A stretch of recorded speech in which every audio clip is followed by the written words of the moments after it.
Jaya Radha Madhava Kunja Bihari Radha Madhava Kunja Bihari Jaya Radha Madhava Kunja Bihari.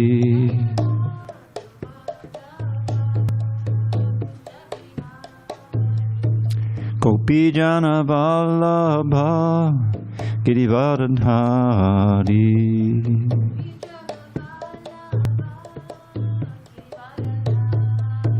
Jai Gopi Jana Vallabha Girivardhari. Can you sing? Girivardhari Yashodanandana Padajana Randana Yashodanandana Padajana Ranjana Yamuna Tira Vanachari Yamuna Tira Vanachari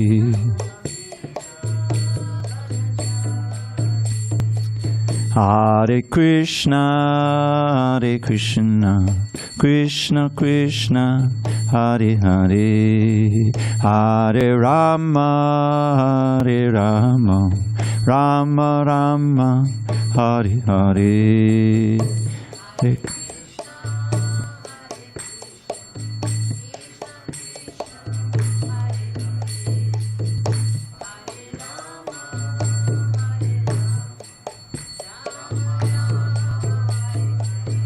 Hare Krishna, Hare Krishna, Krishna Krishna, Hare Hare, Hare Rama, Hare Rama, Rama Rama, Hare Hare, Hare Krishna, Hare Krishna, Krishna Krishna, Hare Hare, Hare Rama, Hare Rama, Rama Hare Hare.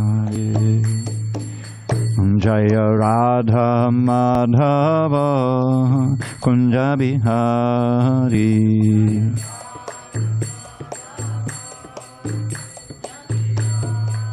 Jaya Radha Madhava Kunja Bihari.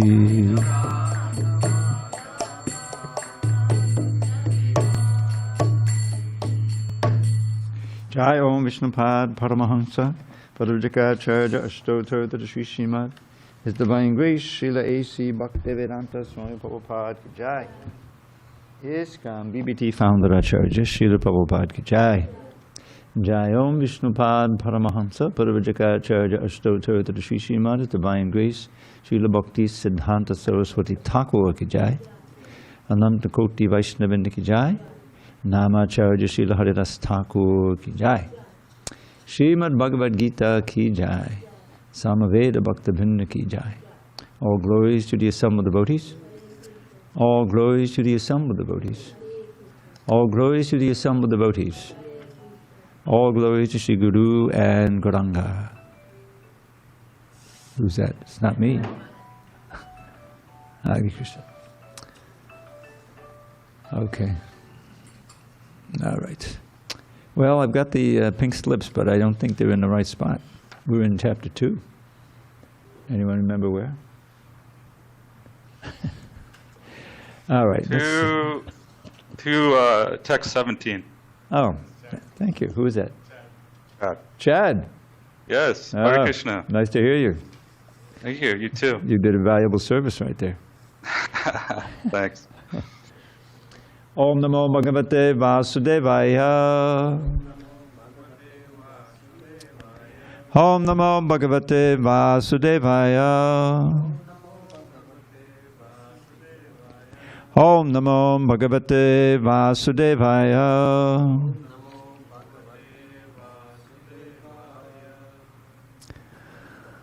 On this 18th day of September 2023 in San Diego, we're reading from Srimad Bhagavad Gita as it is, translation and commentary by His Divine Grace A.C. Bhaktivedanta Swami Prabhupada. And we are in Chapter 2, the contents of the Gita summarized, text 17 on page 82. Avinashi tu tadvidhi yena sarvam idang tatam vinasham avyayasyasya nakaschit kartamarhati. Avinashi tu tadvidhi yena sarvamidam tatam vinasham avyayasyasya nakaschit kartamarhati. Avinashi tu tadvidhi yena sarvamidam tatam vinasham avyayasyasya nakaschit kartam arhati. Avinashi tu tadvidhi yena sarvamidam tatam vinasham avyayasyasya nakaschit kartam arhati. Virachandra. Avinashi tu tadvidhi yena sarvamidam tatam vinasham avyayasyasya nakaschit kartamarhati. Avinashi tu tadvidhi yena sarvamidam tatam vinasham avyayasyasya nakaschit kartamarhati. Bhushan. Avinashi tu tadvidhi yena sarvamidam tatam vinasham avyayasyasya nakaschit kartamarhati. 82. Go ahead, Antonel. We're on page 82. Avinashi tu tadvidhi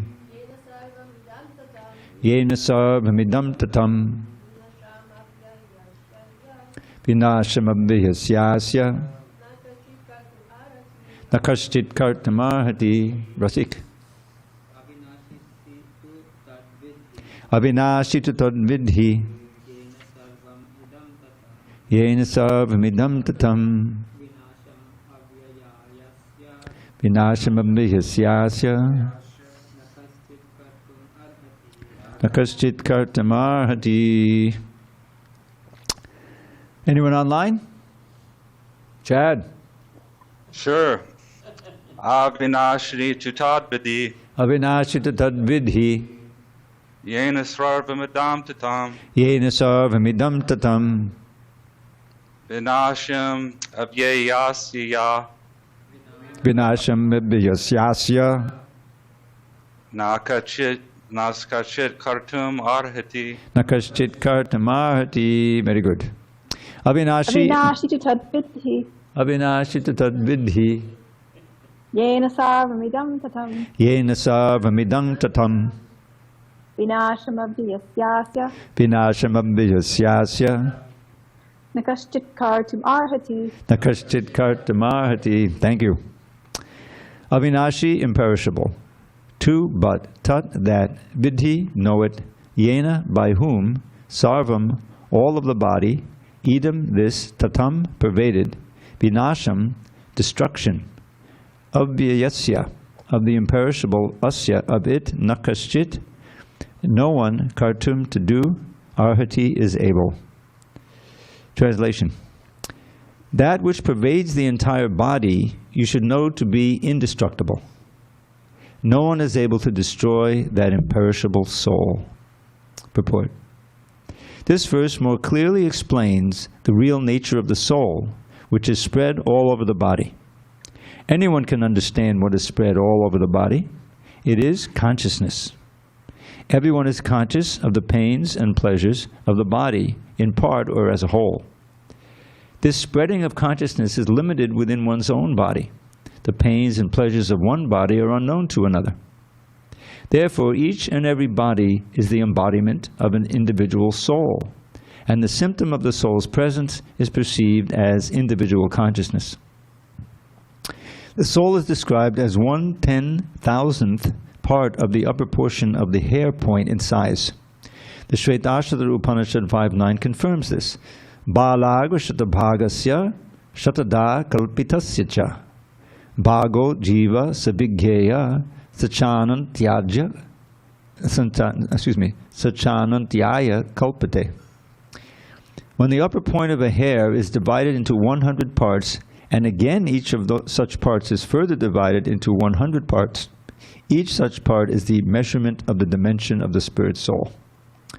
Similarly, the same version is stated, Keshaga shatabhagasya shatangsha sadushatmakaha jiva sukshma sarupoyam sankyatito hi chitkanaha.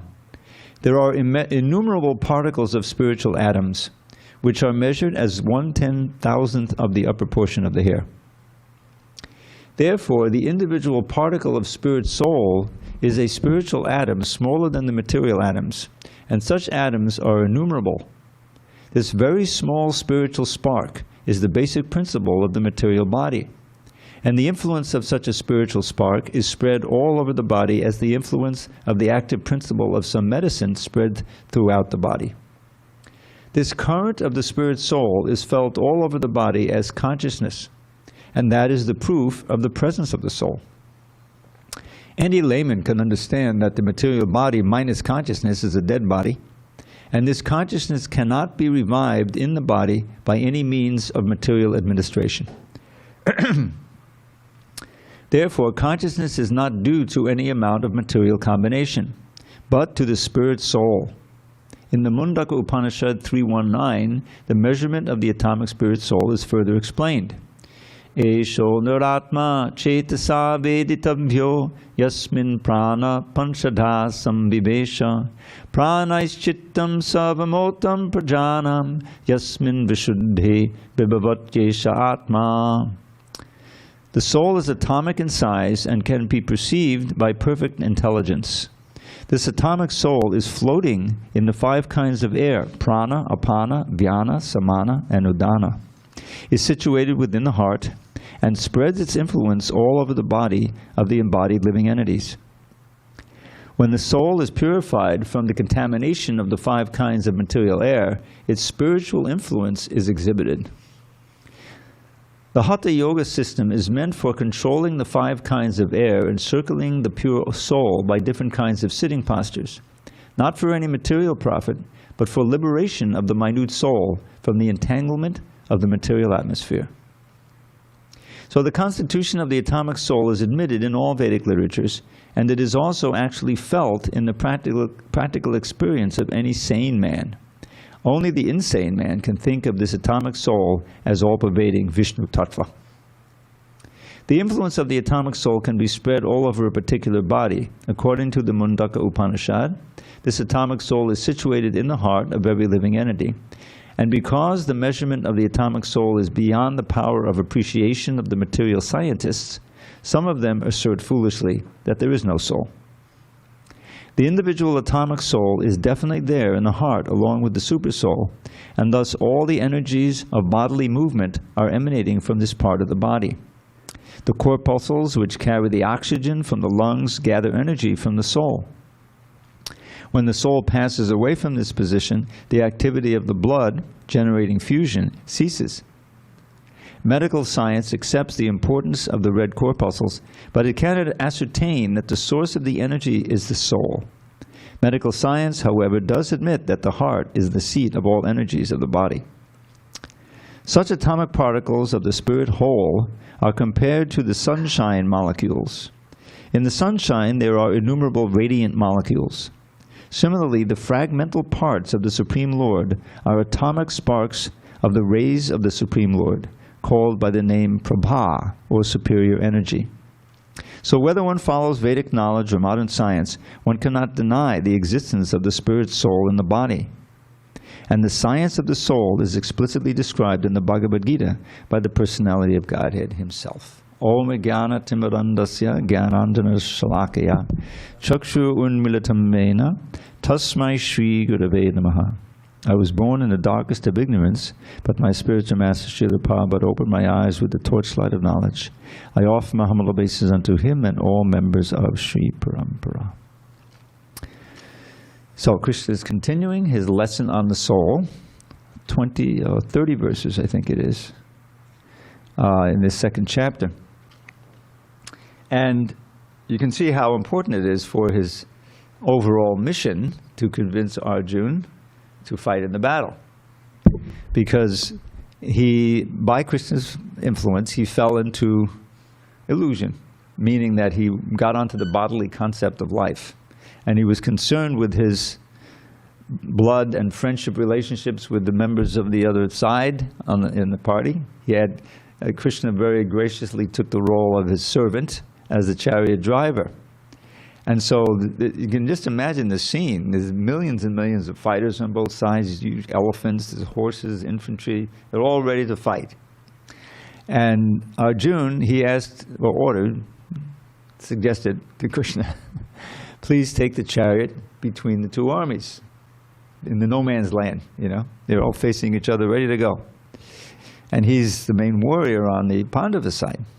So Krishna did as he asked, and there on the other side he saw his beloved grandfather figure, Bhishma Dev. Of course, Bhishma Dev did not have any offspring, but he took the role of grandfather to these orphan boys. They weren't orphaned, the mother was there, but the father died suddenly, unexpectedly, Pandu. And so he played a very important role in their upbringing. And so he was beloved, and of course Dronacharya was the other one, and there were many others who had ties, blood ties, you know, cousins and brothers-in-law and everyone. On the other side, what to speak of his own side? In other words, it was one clan, the Kurus, really. And they were divided between loyalty between the Pandavas and the Dhritarashtra's sons, you know. So he just was heartbroken because here he is ready to kill them. He's a Maharati, he killed thousands. And he was going to be, if not directly, indirectly, going to be responsible for the death of his beloved grandfather figure, Bhishma, and so many others. And he just couldn't contemplate it, because he'd never been faced with that before. He'd fought so many wars, but there's the enemy over there, and you know, they're not brothers and friends. So he ends up giving an argument based on the Vedas. You know, he was saying, well, if I kill all these men, then the women will be unprotected, the family will be, tradition will be destroyed, there won't be any offerings of Shraddha to the Pitas, and I have heard that those whose family traditions are destroyed have a very dark future. They dwell in hell or something like that. He had all these arguments, you know. And, but he was conflicted, because he knew that his duty was to fight. He was a Kshatriya. He knew that Krishna wanted them to fight. He knew that the fate of the earth was in balance. You know, otherwise Duryodhana and company would continue to rule. They had stolen the kingdom by the cheating dice game, right? After the Rajasuya. The Rajasuya took place before that, and Yudhishthira had established himself as the king of the earth, rightfully so, you know, and all this. But then by the machinations of Shakuni and Duryodhana, you know, they had this dice game.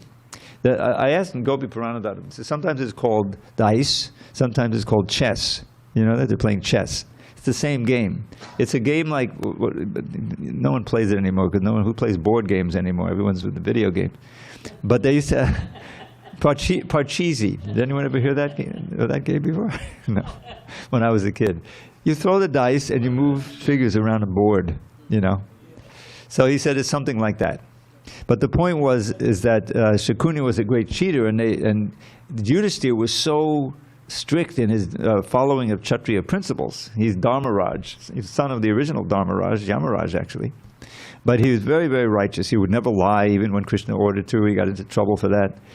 And here, if you're challenged to a gamble, you have to agree, even if you know the other side is going to cheat. Great. So they lost the kingdom. They lost, they lost Draupadi. That whole scene where they tried to disrobe her, they couldn't. Krishna manifested unlimited amounts of sorry. They couldn't do it. But so after that was all done. Then they asked, Draupadi asked Dhritarashtra for a boon, and he felt a little bit remorseful of what had happened. Said, okay, so she got her husbands back. She had 5 husbands. All the Pandavas were husbands. But then there was, one more throw of the dice. They lost again. So this time, exile. How many years? 11 years? 12 years? 13 years. And they had to remain incognito. Right? 1 year incognito, otherwise another 13 years, right? So all kinds of adventures happened there I won't get into. But suddenly, they're not the king anymore. They lost the kingdom. So, but it was all through these machinations.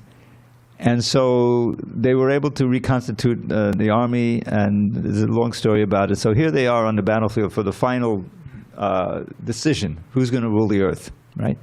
Very critical thing. But Arjuna is having these doubts. He's paralyzed by his emotions, his feeling, his bodily concept of life. And at the end of this chapter, there's one passage where Prabhupada kind of reviews, because he titles the chapter Contents of the Gita Summarized. Officially it's called Sankhya Yoga, because there's all of this stuff of separating the understanding of the soul and the body. But it's also, Prabhupada gives the contents of the Gita summarized. So at the end it says in one purport in 71, at first Arjuna wanted to satisfy his own senses by not fighting. But after he heard the Bhagavad Gita, he agreed to fight for Krishna. For himself, there was no desire to fight, because on the bodily concept, if he won, it would. What enjoyment could he have? It would be soaked with the blood of the people he loves. Better, he thought, to go away, to just become a beggar. But that wouldn't work either. But the whole idea is that he transcended the bodily concept of life. He identified himself as a spirit soul. He identified himself as Krishna's servant. And he said, finally, Kadasheva Chanangtava, by your mercy, my illusion has been dissipated, and I will now do as you say. So that is the whole mood of the Bhagavad Gita. And if we can receive the Bhagavad Gita as Arjuna received it, and go through and understand, first of all, that we're eternal, that we're spirit soul, that this is our nature, pure consciousness, that alone is such a revelation. It's such a game changer for what you think about your life, what's important in life. If there's only a finite number of years left, and we have the term, and then everything is finished, Prabhupada would always use it. Oh, do you ever hear of Professor Kotovsky? No, because if you listen to Prabhupada lectures, Prabhupada went to Russia, 5 days was it, or a week? He's from Russia, and it was amazing, because in those 5 days, he met this professor, and that professor got so much mercy because he was constantly being used as a foil. As someone who says, Swamiji, after the body dies, everything is finished. So Prabhupada would always quote him as a fool. But he's still doing service. That's the way I think of it. So he would use that. And then, most importantly, Shyamasundar, he was trying to go out there and find some fresh food, some vegetarian food, Prabhupada could cook. And he was dressed as a devotee, And so there's one fellow, I forget his name, what was it, Shanti? Ananta Shanti was initiated. And he was curious, and Shyamasundar invited him back, so he met Prabhupada. You can imagine, one-on-one, And so Prabhupada, he preached to him, and finally, was it right there that he initiated him? Just the first meeting, or did he come back, maybe? I forget the exact, but the whole visit was like a few days. What is that? He was one alone. Yeah, I know, right. Anyway, he got initiated. You imagine. Just, you know, he...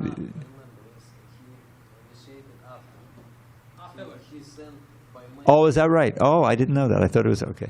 But the point is, he became a devotee at that time. He was chanting. He was convinced. And then the whole thing, you know, was undercover. It was the Soviet days, right? So they had to smuggle books in, and they would copy hand by hand whole Bhagavad Gitas in Russian, you know, and they distribute that way. It was amazing. No, like chanting on the street or anything right away. I went to Russia twice. I don't know if you know that. In '93, I have some pictures doing St. Petersburg, doing Harinam. It was quite.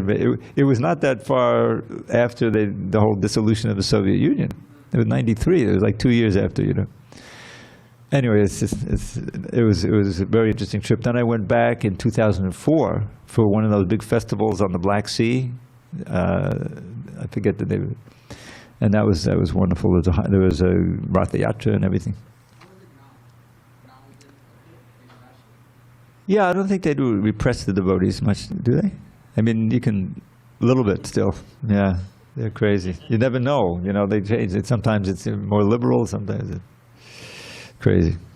Anyway, the point is that this science of the soul is so universal that any human being who understands it and accepts it, or at least curious about it, it changes your whole outlook on who you are and what your goal in life is. Because if we're souls, we're eternal souls, we never die and we're never born. That's the first thing. Then now what's the point of just trying so hard to enjoy or build something for this one life? It's going to end in a few years, basically. So the real important thing is to try to find out how you can get the best next birth. And it was not long before reading the Bhagavad Gita, you realize the best next birth is a birth where you don't have to take birth again, right? To get a spiritual body. So that's, but the foundation is here. There's always the foundation. The understanding the difference between the soul and the body, the nature of the soul, the all-pervasiveness throughout the body. What is, you know, this is a very important point. And here again and again he's Avinashi, means no destruction.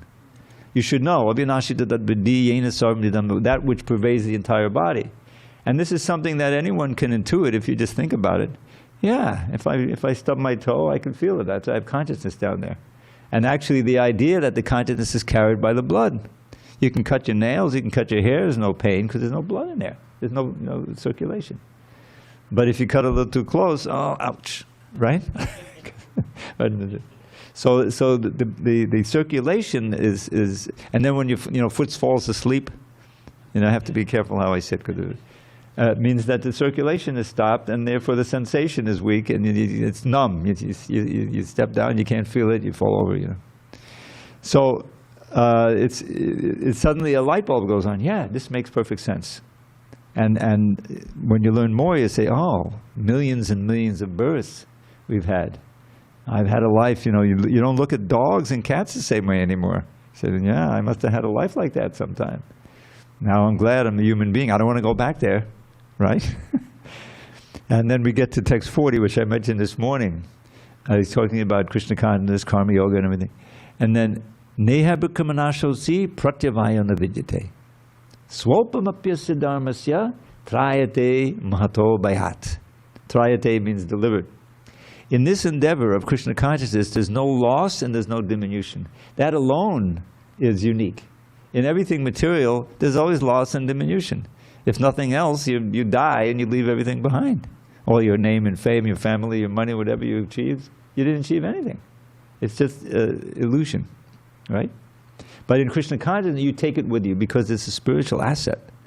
It's adhering and adhering to the soul itself. So that you take with you. And then, therefore, you may do 5%. Well, you got to have a body in the next life to start with 6%. That means a human body.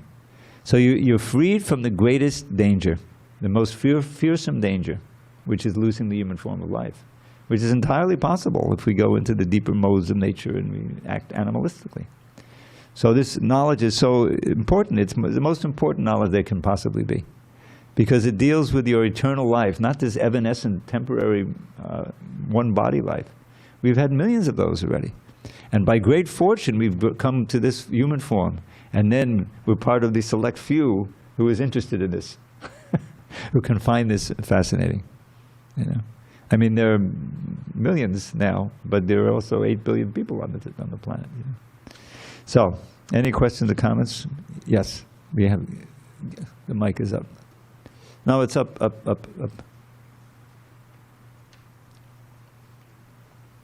Yeah. Yes. Hare Krishna. Hari Bol. So Prabhuji, so here in this purport, right, Prabhupada describes about the dimensions of the soul. Yes, right? he mentioned. So, so does it mean that if the material scientists have a specific tool, they can identify the soul, or it's only that, but it is not, or is it that the individual has to be realized, purified, and realized, and only then he can perceive the soul? Yeah, no. You can't see it with material things. No. Any more than, you know, you can see Krishna. He's everywhere, right? But you can't see him. No, you have to develop the spiritual vision. Everything is under what is it? Oh my God! I can't believe I forgot this one again. You know, the one that by the material senses you cannot see understand the name. What is it? Atakshi Krishna Nama. Thank you. Atakshi Krishna Nama di nabhavaid indriyai. You can't understand the name, form, qualities of Krishna, what to speak of the soul, you know, with these gross senses. But if you begin serving Krishna, with what's the most important sense you start serving? The tongue. The tongue. Atakshi nabhavaid sevan mukhe hi jivado. Jiva is first. Jivado means starting. So by chanting, of course, you're hearing also, but also tasting Krishna Prasad. Then eventually, the senses, the consciousness becomes purified, and Krishna reveals himself. The whole thing is by revelation. Even the vision of the soul. Yeah, that's also okay. But gives here an interesting statement that the energy comes from the soul.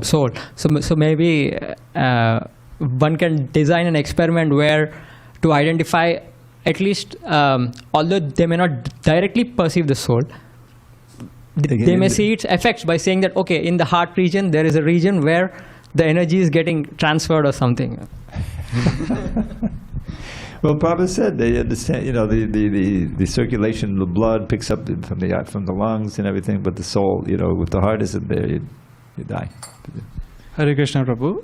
So just to continue, like in addition to that question, so because nearly 3 or 4 literatures have told the same thing, that soul is of the size of like 1/10,000. Yeah. So does it is it like an analogy which tells that you cannot see it?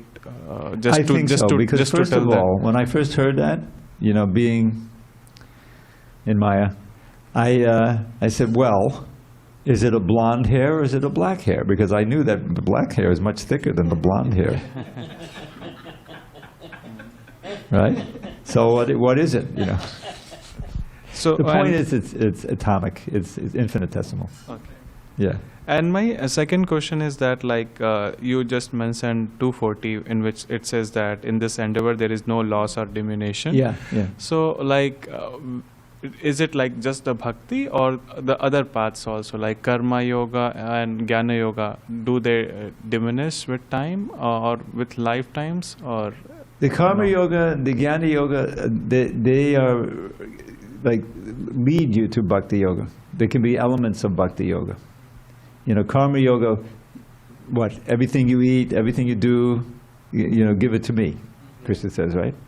So the basic principle for someone who is coming from the platform of, being fruitive, working for material gain, is that, this is now a sea change. Now I'm giving the fruits of my action for my fruits of my work to Krishna. So that's an essential part of bhakti. But it's kind of a beginning part, because it doesn't even mention chanting the holy name. But of course the idea is you're remembering you're remembering. And Krishna reciprocates by making you less attached, you know, that you're becoming attached to him rather than to the objects of the senses. That's the whole idea. You work very hard, you make the money, and you're attached, and you give it to Krishna, so that attachment then goes to Krishna. You see? Then you say, oh, okay, you know, you're doing it out of duty, and hopefully, as time goes on, out of love, out of affection, out of attraction for Krishna. So it's a way of, and Krishna will go through karma yoga, jnana yoga, even ashtanga yoga here. And all of them, they fall short because they're not complete. You know, just becoming detached from the object of your work is not going to really develop love of Godhead. It has to be integrated into a whole program of bhakti. You know, beginning hearing and chanting and you know, kirtan, basically chanting the holy name. But it's an important concept, is that you become imprisoned, you become bound by your attachments to the fruit of your work. So to avoid that bondage, give as much as possible for, you know, to Krishna for devotional service, and that way you'll remain free, freer, and then it'll be a foundation upon which you can then really surrender to Krishna. And become really free. Daiviyesha gunamayi mamaya daraji. Like that. Hare Krishna. I have also continued this question. And it is known that every soul come here from the top, Brahma form, demigods like Arjuna, etc. But we are here in this body, and so this degradation. Yes. And Brahma also, he devotee, and he renders some service. But and how to say, how we degrade if this is so it's described Brahma bhuvana loka punanavartanojana. You know that verse. Even from the lower planets up to Brahma loka, all the places of return. So the question is, well, does that apply to Brahma? Well, there are different Brahmas. You know, our Brahma here is pure devotee. He's the head of the sampradaya, right? So when his life finally ends, after a long time, then those on his planet who are also advanced, it's described like that they will go back to Godhead with him. But not every Brahma goes back to Godhead. This came out when the 9th canto came out. You know, that Prabhupada said in the purport very distinctly, the first birth you get when you leave the spiritual world is Brahma. Said that. But every soul here, you know, according to our philosophy, they all started in the spiritual world. So even the little ants and everything were once Brahma. It's kind of inconceivable, because it's such a long lifetime, and then just one ant, and then how does it compute?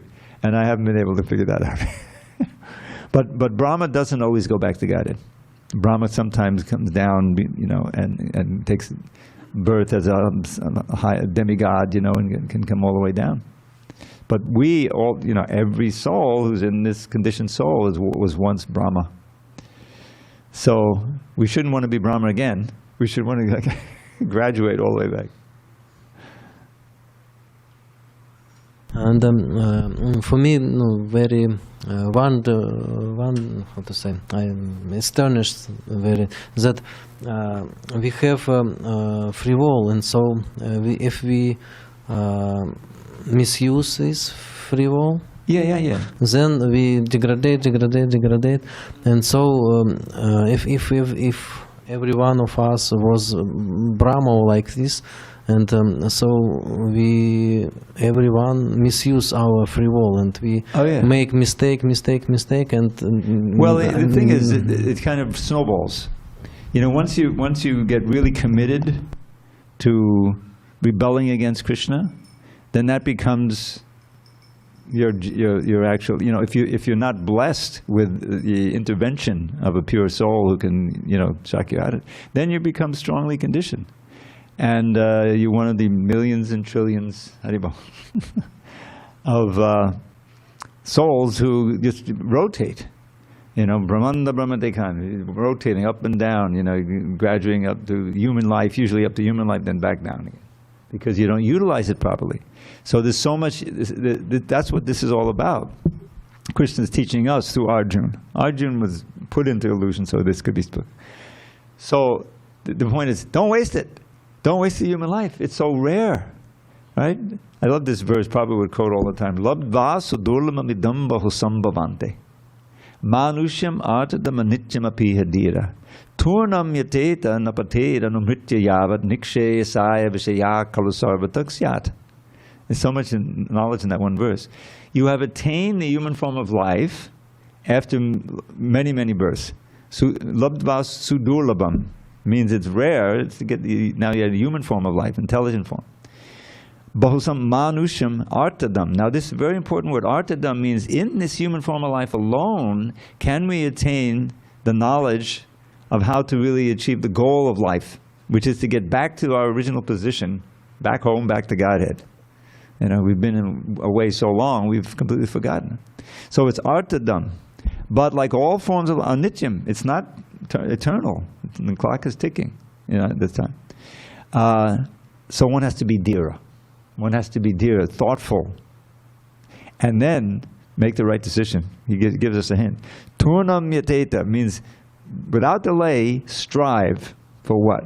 As long as you haven't died, as long as you had, you know, your anumritya yava, niksheya saya. This word niksheya is so important. The word shreya, this is amplified, it means the ultimate good in life, which is purification of the mind and the senses, Krishna becoming aware of the presence of God at every moment, of Krishna, and then reawakening our pure loving devotion and our service attitude toward Krishna in every step of life.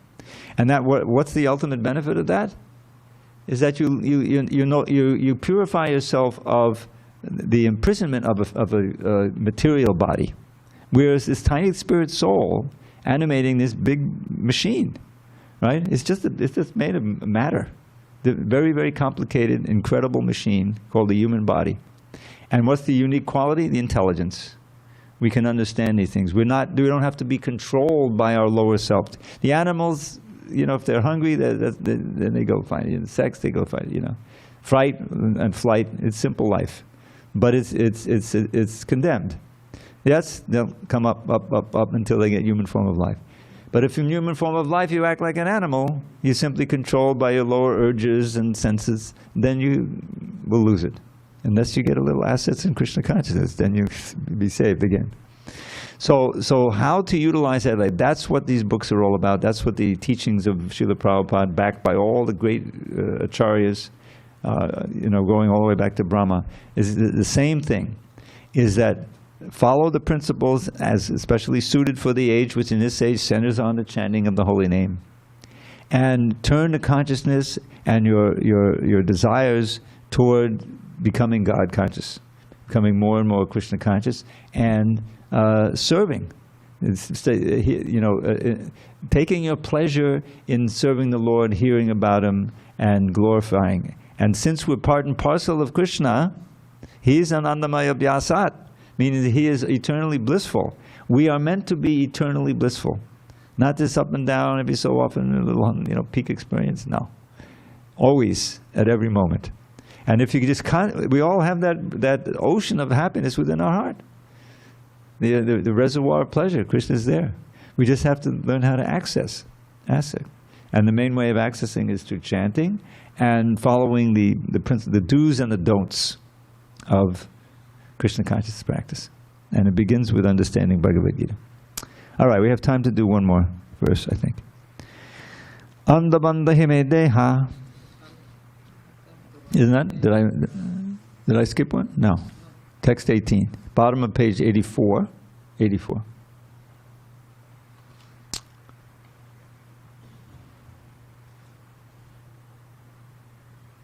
See it? Okay. All right.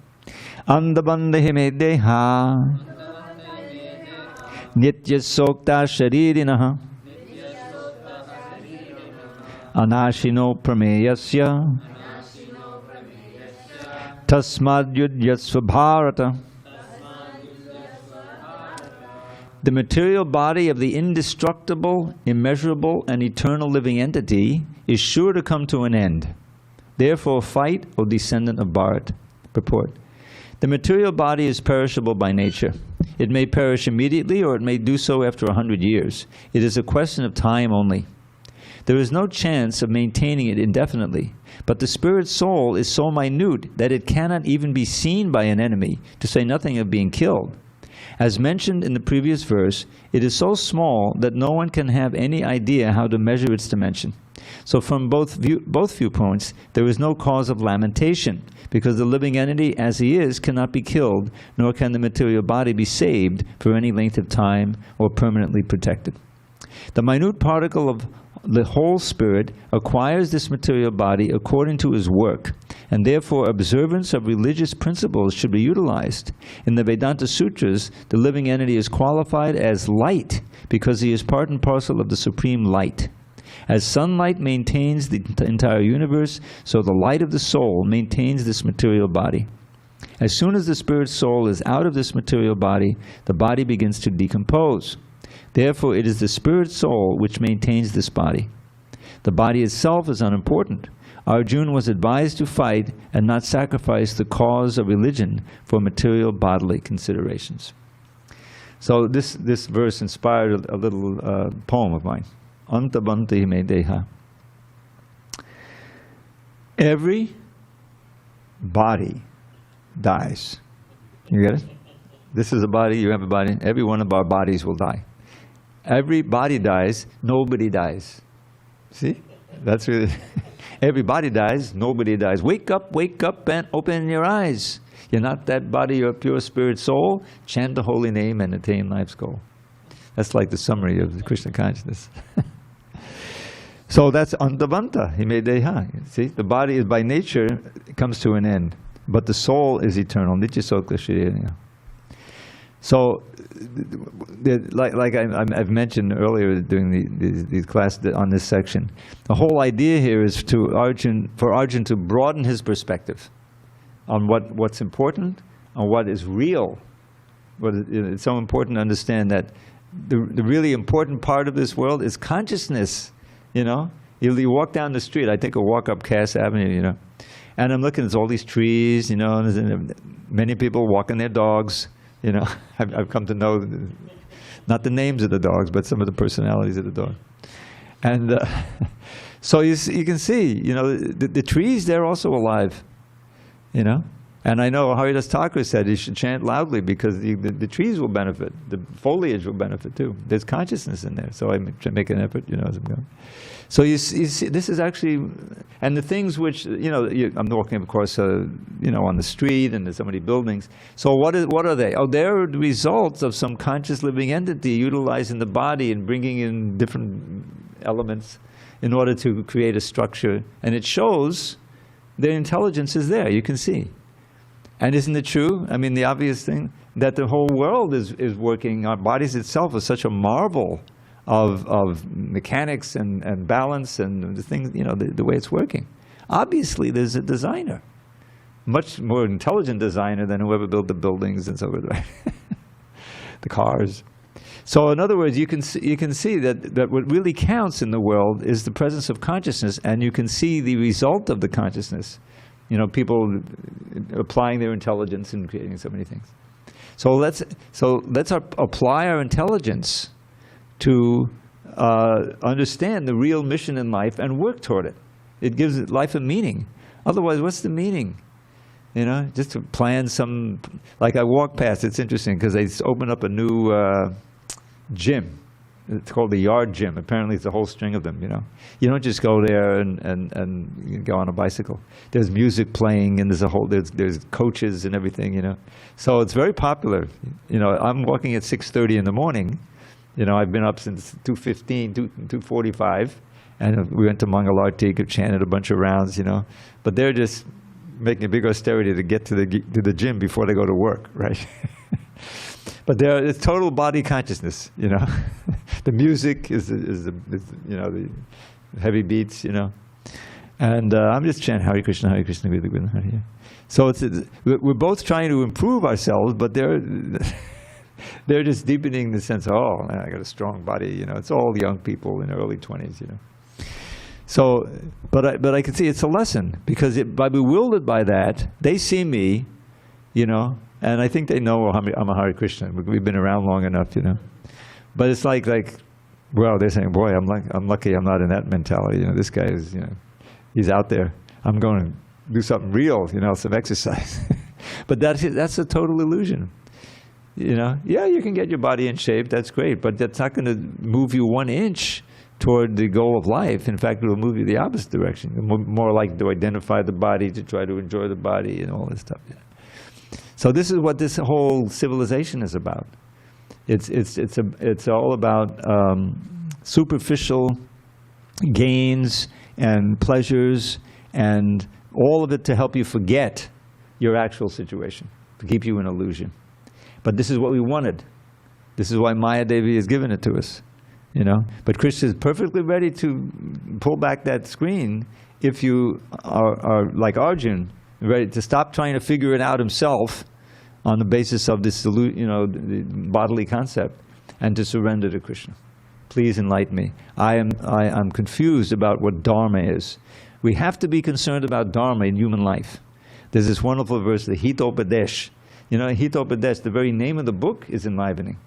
Hita Upadesh, instructions for your benefit, right? For the benefit of human beings. That's what Hita means.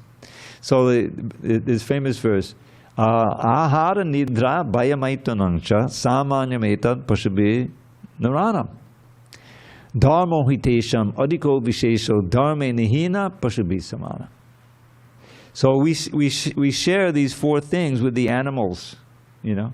Ahara, eating, sleeping, mating, and defending. They have rudimentary arrangements for that, and we may have very elaborate arrangements, but it's the same thing. So what distinguishes human life from animal life? Dharma. Dharma. Religion.